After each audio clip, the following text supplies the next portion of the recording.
What we've got here is a Mack Avant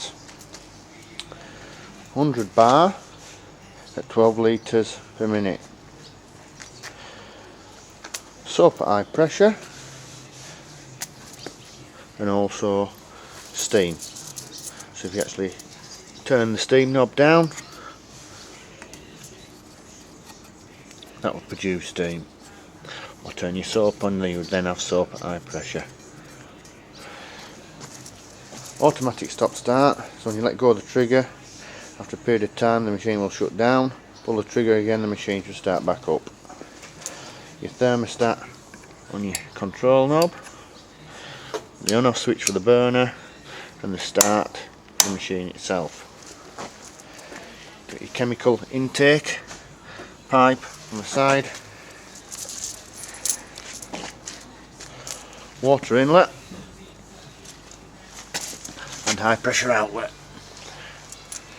We'll take the lid off so then we can have a look underneath the actual cover. Thermostat, protect the boiler,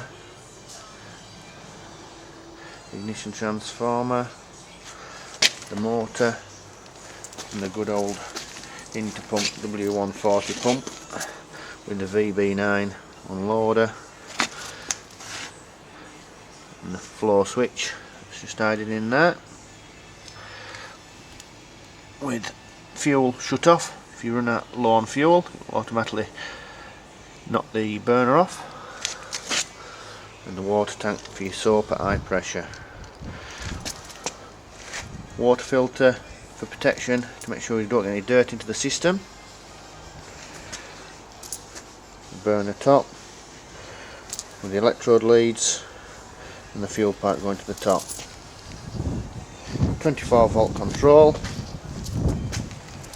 your fuel tank, and that is your Mack Avant with a 2.2 kilowatt motor and the Danfoss fuel pump. 24-volt controls with stainless steel lid on top. Can't get much better.